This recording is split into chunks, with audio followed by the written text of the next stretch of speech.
here today to talk about the auto industry, which seems to be exploding in Silicon Valley right now. And I'm really pleased to welcome Stephen Zoepf, the Executive Director of the Center for Automotive Research at Stanford. Stephen, thanks for taking the time. Really appreciate it. Happy to be here. It seems like I can't check my news feed without an automotive story popping up every week. I know in the last month there's just been so much with Tesla, Lyft opening up in the Stanford Research Park, partnerships going back and forth, lawsuits. Are we in a particularly sort of frenetic time right now, or is it just that the big media is finally paying attention to what's going on in the mobility space? I think you're absolutely right. My news feed probably looks a lot like yours, and there are quite a few activities taking place, both with the traditional manufacturers, the tech companies, and plenty of startups as well. Yeah. What are you seeing as being kind of significant in, say, the last year, even this year? Some significant milestones that people should be paying attention to. What's happening that wasn't happening, say, 5 years ago? Well, lots of things. I think that certainly the technological development is happening at sort of a much more rapid pace. I think the vehicles themselves are changing. I think that the way that we use them is changing. I think that the way that we need to regulate them is changing, all in parallel. It seems like it's all coming together. I mean, I would never have expected like a chip maker like NVIDIA to be working with an automaker. I wouldn't have expected Lyft to be partnering up with so many different automakers and other companies. Is this kind of melding of the industries something that's pretty new for the automotive space? Yeah, I think you're absolutely right. And if you look at the list of suppliers that you would see going into a car today, it's very different from what it would have been 10 or 15 years ago. As you mentioned, some of the tech companies are now supplying many of these automakers directly. And in some cases, it's looking like the balance of power is shifting slightly as well. In that, maybe the way that we use the vehicles means that the service is more important than the car itself. So that'll be driving some of the changes in the future too. Yeah. When we look at some of the predictions, I have some qualms because I think everyone equates, many people equate autos with freedom. The ability to be in the driver's seat, and now we're switching to that service model where there's so many uses for driverless cars, and yet, are we going to lose something? It's one of the questions. So I'm hearing about artificial intelligence. I'm hearing about the need for development of really reliable sensors. Can you outline some of the different kind of research areas that people are really driving into right now? Sure. Well, I think I would sort of at least draw three big circles. One is sort of I guess those would be the three needs that you have for this utopian autonomous future mobility system we all dream of. And I'd say that would be, the first is that we still need the vehicles, and somebody is going to need to manufacture those vehicles. They might start to look different, they might be powered differently, but at the end of the day, you need a physical thing to move people around. The second thing I would say is the suite of sensors and the control system to drive the vehicles, if we're talking about an autonomous mobility system. And there are lots of companies and researchers actively working on the sensors, the ways the sensors are used, the algorithms that determine how the vehicle would be controlled. All those things are wrapped up in the need to control the vehicle. And the last thing I would say is the platform for the mobility. So this is the software that matches where you are, where you want to go, with some vehicle that's going to take you there. And that's actually pretty challenging to do. That's the brain of? Well, I think loosely speaking, you would call it the demand model. And so that's effectively not only where you are, where you want to go, but maybe critically how much you'd be willing to pay. So that's also important to know. Yeah, that is just even the financial model of how this is going to work out. What does all this movement and all these advances mean for just the average consumer today? I mean, are we still pretty far off from the point where it's going to be affecting how I get to work and my commute and things like that, or is that point coming sooner than we all think? Well, I think that today, for most people, if you need to commute to work every day in a car, it's probably cheaper for you to drive yourself. And so if you were to make the decision to take an Uber or a Lyft or some other shared mobility service every day, it would have to be something where you really don't like driving yourself, or your value of time is so high that you want to be working in the back seat rather than driving yourself. And I think the idea is that if we can compress the costs of each of those miles traveled, be it by making the vehicles cheaper or the energy cheaper or taking the driver out of the car and making the value of time go away, I think the idea is, well, maybe we could be at a point in a decade where, you know, it actually is cheaper for you not to drive yourself, which I think is pretty intriguing. That is. As someone who commutes every day from San Francisco, I would Yeah. appreciate getting back that time. Yeah, absolutely. Yeah. Yeah, there's someone that you interviewed in January on the Open Garage Talk, which is one of the things that you do at the Center for Automotive Research. And she was saying that the whole purpose, or the whole concept for her as the CEO of I don't think she called herself a car company, it was a Neo. Anyway, she said it's a robotics project, was to free people up, to free up their time, that was really the goal of that's kind of driving a lot of people who are working in this space, which is to make time more useful, valuable, as well as physical space. So this is just enormous changes. I mean, this is a major shift, not just in the car manufacturing, but just the way we operate, the way we move, the way we... Yeah, absolutely. And I think that people around the automotive and mobility space, think people like urban planners or economists, are starting to realize that there are benefits that could be realized in many other areas of society as well. So simply in the way that we design our streetscapes. So if cars are being shared and are rarely parked, then you can imagine that the need for parking would go way down. And in a place, for instance, like Palo Alto, where the land is so valuable, every square foot every square foot that you get back could be used in potentially a very useful way. Yeah. And so I think that's going to be part of the debate as well, is how we choose to use that time we get back and that space that we get back. Yeah.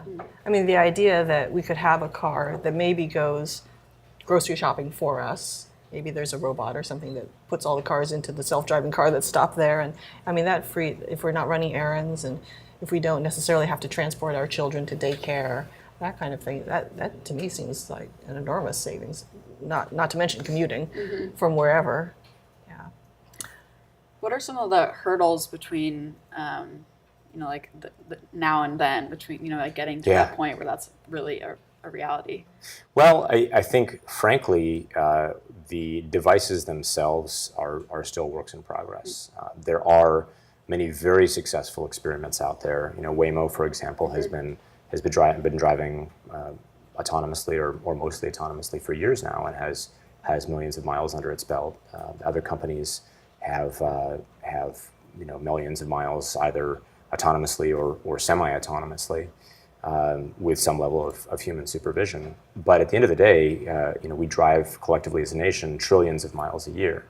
And so if you even have a few failures there, then the consequences are potentially pretty disastrous. And so it's getting those last few nines of the 99.9999% reliable product. Those last few nines are pretty hard. Yeah. And so I think that that's what many of the engineers out there are working on today, is just making the technology work better. And I think also, in parallel with that, we're working on the regulation. So assuming things do go wrong and there are things that we need to learn, how do we do that in a manner that's as the least harmful manner possible? Can we talk a little bit about, as this technology develops, whether or not all the industry players, are going to try to have their own separate proprietary coding, ways of solving these problems, or if there's going to be more of sort of a network of shared language, if you will. I mean, I'm thinking of VHS versus Beta. Is one company or platform going to become standardized, and is that even necessary for self-driving cars? Well, right now there certainly are a lot of different companies that are taking different approaches, both to the types of sensors that they choose on their vehicle, to the way that they control the vehicle, to the way that they accrue testing and experience. And I think that the concern would be that we might make the same mistakes again and again, or different companies might repeat the same mistakes. And if it's an iPhone or it's a smartphone, that mistake means a bunch of people have operating systems that lock up. The consequences are relatively minor. But in a system like the transportation system that affects all of our lives, the consequences to making those mistakes more than necessary are potentially much more impactful. And so I think that there has been a push, at least in the previous administration in the Department of Transportation, to really try to disclose how each manufacturer was going about things. So there was a notion of a safety letter that manufacturers would be asked to write and share really how they thought about the problem. And I think the objective there was to go some of the way towards coming towards a common ground in how we do these things. Yeah. That was in a previous administration. Is the momentum still going? Well, I think that there's certainly been a change of direction. There are bills in the Senate and the House right now that we're starting to see the details of, and those involve a slight change of direction. So there's been, with the previous automated vehicle policy that came out of NHTSA, there was a model state policy, and it was essentially asking states to adopt a policy, but there was some flexibility there. Now with the bill that's in the House and the Senate, there's been more of an attitude of federal preemption. So the federal standards would prevent the states from adopting their own standards. But those are still in draft state, and we'll wait and see what they look like. Yeah. Do you think it's preferable for the for the federal government to sort of preempt the states, or are there some areas in which that actually makes sense when it comes to maybe safety or security? A lot of people are concerned about what people could use cars for. I suppose that there are different ways of thinking about it, but many of the manufacturers or the companies that are building these vehicles would prefer some sort of commonality, and whether that's achieved through a model policy that's distributed to the states, or whether it's achieved through preemption, I suppose, is just a different approach. I think that there are other details of the policy, for example, the number of vehicles that can be put out into testing. It appears that in the policy that's out now, there may be many more vehicles that are allowed out onto the roads, which also brings its own trade-offs. Yeah.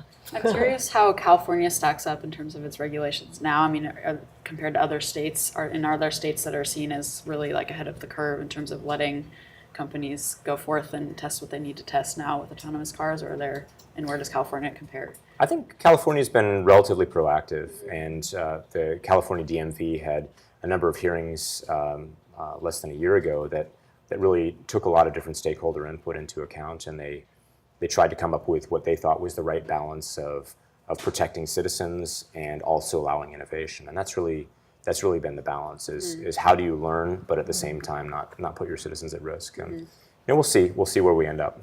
So I understand that Waymo was out there in Phoenix, Arizona, doing their testing, which suggests to me that maybe Arizona has some slightly different regulations that are more conducive for them for some reason. Well, and again, none of the companies want to go out there and harm people either. I think that's not anyone's objective, and I think that really it's a question of the objective of all these companies and of the government as well is to eliminate the fatalities that we already have on the roads today. Yeah. So in the U.S., the number is about 40,000 people per year that die in road fatalities, or about one person per 100 million vehicle miles. And so the balance is, well, can we eliminate those, and do we pay a penalty in the short term? Yeah. There was one study that was quoted by someone at Lyft saying that 95% of human-caused accidents could be eliminated through self-driving cars. I think there's a lot that's being put out there that we just don't know whether or not to believe or not. I mean, if everyone can have their predictions, but what's actually going to materialize? Yeah, I mean, there are lots of different ways to ask the question, and of course, everybody who's speaking on this topic will try to phrase it in a way that's as favorable as possible. I think that certainly we won't get to large-scale deployment unless there is compelling evidence that convinces the vast majority of regulators and citizens that, look, these are safer than human drivers. Yeah. So hopefully we'll get there. Yeah, hopefully. I did want to check in with you on a couple of predictions, sure, things that are swirling around. So I understand you have a bet with a friend, so I was hoping you might mention that. How long before we get to a fully autonomous or level 5 car? Well, so first of all, I would say I don't think it's going to happen everywhere at the same time. I think there's certainly going to be pockets, probably geographic pockets, where it makes sense and where there's appropriate infrastructure and appropriate policy measures in place, and you'll find reasonably large-scale autonomous vehicle testing and then actual operations in place. I think that it'll happen in places where there is a high population density and land values are high, because again, you eliminate parking and you get that land back, and the value will be highest in places where the real estate prices are high. Second is where people's time is valuable, because again, if you're giving people their time back, then that's worth more in places where incomes are high. And the last I would say is places where there's a relatively autocratic policy regime in place. So, if a government sees that this is the right thing to do, that they can make it happen quickly. And that would lead you to believe a place like Singapore, maybe, or other places where you have that combination of things in place. Yeah. But that having been said, I think we're still years away from this being sort of a commercially available type of service. And the bet you referred to was specifically in Las Vegas. So I have a friend. Makes some sense, actually, getting up and down the strip. A friend of mine, Jeff McCauley, and I talked about this going back 3 or 4 years, and we set the date Memorial Day 2024. And he has to be able to pick me up in a commercially available, fully autonomous vehicle in Las Vegas. And if he can do it, then I have to pay for the trip. And if he can't do it, then he has to pay for the trip. Okay. Memorial Day, so Memorial Day 2024. Not a day later. Okay. Not a day later. I'll be interested to hear that. So I'm wondering, as we talk about driverless cars and driver-enabled cars, will society ever go 100% driverless? I think certainly in my lifetime you'll be able to drive if you want to. I think that there may eventually be sort of areas where, for various reasons, you're not permitted to drive, but I think those will probably be the minority in the next foreseeable future, at least. Yeah, it seems like conditions for having that happen, though, they'd have to be very specific. Like Palo Alto might not see it, but somewhere like Singapore or San Francisco. Yeah, I think I think we mentioned a little bit earlier that driving has these economic externalities. The idea that your driving has negative impacts on other people that you might not pay for, and so. That's something that might be regulated away. So if that's something you're causing negative consequences to other people, that might be prevented. Yeah. Another prediction. So as we kind of migrate to perhaps more driverless cars, do you think that traffic lanes, like on a highway, will have to go through some sort of transition period of being segmented? Do you think like there'll be a driverless car lane and then like 2 driver car lanes? Is that it's interesting. How we would get there? It's potentially one of the ways you could see this unfolding. Certainly, partitioning infrastructure is always challenging because we have limited amounts of infrastructure. But in the past, that's been one of the things that's been envisioned, is that you would have this driverless car lanes where all the cars are 6 inches apart, and the throughput would be very high. I think that certainly there are issues around revoking access altogether to human-driven vehicles. There are about 250 million vehicles in the U.S. on the road, about 250 million, and so that if you conservatively estimate that's a few $1 trillion that people have invested, and all of a sudden you're limiting the usability of those assets, that's going to have some social consequences you'd want to watch for as well. Yeah, I think I saw that San Jose was considering a driverless lane to the airport. I don't know if that was actually happening or just a far-off proposal. Yeah, it's kind of hard to sort through sort of the pie in the sky thinking versus like what are we actually going to get to in the next 5 years, 10 years, 20 years. Well, I certainly think that one of the things that will happen on the way to that is that we do need to design roads better for vehicles that are not human-driven. And you're starting to see momentum in that direction. In fact, there was just an article a few days ago about the width of the lane markings and the way that the reflectivity and the materials that are used that really will make them easier for sensors that are on automated vehicles to pick up. You could envision the same thing happening with road signs. There's been lots of talk over the years about installing connected infrastructure, traffic lights and signs that can communicate with the vehicles themselves. That's a little bit more expensive, and there's been some federal regulation in that area as well. But again, I would expect to see that on the way towards this autonomous future. Yeah. I'm wondering if Stanford would ever be kind of the ground zero for just a whole fleet of, I mean, Marguerite works terrific, but would there be a whole fleet of robot taxis, running around campus, because it is something that's under the control of one, governing body? Yeah, I mean, be it Stanford or be it some other closed community, that's certainly an idea where you can say, okay, we know the area quite well. We can instrument it. We have a relatively small number of vehicles that we would need to serve this community. So, again, I think certainly Stanford could be one of the places that implements something like that. Could be another closed community as well. Yeah. Are we going to see the demise of the internal combustion engine then? Yeah, I mean, that's one of the trends that's happening is an evolution towards more electrified vehicles.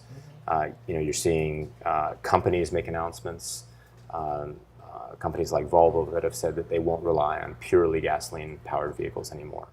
Now, it's a little bit of a mischaracterization, I think, because hybrid vehicles still do derive all their energy from gasoline. Effectively, just the electrification increases the efficiency. But it is certainly a step towards electrification. And you're also seeing countries make announcements that they're pushing towards 100% electric fleets in 2030 in the case of India. They said that they want to migrate strictly towards pure electric vehicles in 2030. They're dealing with a lot of pollution. They are. Kind of driving it. That's certainly true, yeah. They have a lot of more uncontrolled engines, so they're emitting things like NOx or sulfur or particulates, things that have been largely regulated out in the developed world. And so I think they're looking to kill two birds with one stone. Let's address the energy problem, and let's address the pollutant problem, and just go straight to electric. In many ways, like the developing world leapfrogged wired phone systems, right, with a cellular network. Well, that makes a lot of sense. It's very forward-thinking, it seems, but Yeah. they're dealing with different problems and at a greater intensity, Yeah, I think, in some of the developed world. absolutely. Yeah. I'm really curious about the Center for Automotive Research at Stanford. There's Sure. a lot, I'm sure, that's going on there. I've attended a REVS program talk. There's online, there's open garage talks. You've got research going on. There's Volkswagen Automotive Innovation Lab. Yeah. Can you tell us a little bit about all the different arms of the program? Sure. Well, I think that there is the Center for Automotive Research at Stanford is a sort of a collection of companies that sponsor lots of different work in the mobility and the automotive space. And so we work together with a number of different labs on campus, with the Dynamic Design Lab, with the Autonomous Systems Lab, with the Stanford Intelligent Systems Lab, with many different groups on campus. And we work together to move work forward using this collective money from our sponsors. And I think it's really a great model for doing research because one is it gives us a lot of flexibility in what we choose to invest in. We can really do what we think is the best for the research community and for just developing knowledge in general in this space. And two is I think it really becomes a kind of a neutral ground. I think that in the academic world, there's always a perception that if research is sponsored just by one company, that maybe the research might be serving the interests of that company. And I think when you have this collective pot of research money, it really isolates the research and makes sure that we do maintain that objectivity that we want. Yeah. Can you disclose any of the projects that people are working on right now? Sure. I think that there are I can't even name them all. There are just dozens and dozens of projects. There is certainly work in the hardware space. So students and researchers that are developing, let's say, GPS systems that are robust to interference. So some of the core technology that you need to know where the vehicle is with some high degree of confidence. There is research that we support on the algorithm development. So what algorithms can we use to plan the path for automated vehicles? Michael Kochender and some of his students are pursuing that research. There's other work around coordination of fleets of vehicles. Professors like Marco Pavone that look at how you might control not just one vehicle but a fleet of vehicles in order to serve this transportation demand efficiently. We have Chris Gertie's lab that's looking at how you would design the suspension and let's say the physical aspect of the vehicle in a way that would be best suited to autonomous control. I have a group of students that's working with me on more of the social aspect. So things like how you mitigate racial and gender discrimination in transportation systems that might have many agents operating in them. So we have really just dozens and dozens of different research areas that we're pursuing simultaneously. Yeah. And does the product of the research then kind of inform what's happening at various companies? Is that the goal? Yeah, I think that the goal of any academic is going to be to see the research that they work on realized in the real world, not just to write a paper and submit it to a journal and have it be read by a bunch of other academics. What you'd like to see is that your research changes the world. Yeah. And so I think sometimes that does happen indirectly. So your research informs other researchers who then build on your work. But certainly what we're seeing is Stanford is in a place where the entrepreneurial spirit is very strong. And so many of these professors and their students do turn their ideas into companies, or they work in collaboration with companies to implement them in the real world. Yeah. Well, the whole space seems really exciting right now, and certainly what's going on at Stanford seems that way as well. It's a great place to work. When I graduated from undergrad, the automotive world was seen as a safe place, but not a very exciting space. And now it's exactly the opposite. It's very exciting, but it's not all that safe anymore. It's like, hold on, we're going really fast. That's right. That's right. Was there any other bit of information that you wanted to share with us today? This has been a great conversation. I would say certainly just sort of keep reading, keep up to date, and watch for changes in the near future. Okay. Well, Stephen Zoepf, thank you so much for being here. Really appreciate your time. Thank you for having me. That wraps it up for this week on Behind the Headlines. You can check out all the news in Palo Alto on paloaltoonline.com. If you like this video, subscribe, like us, follow us on social media. That's a wrap.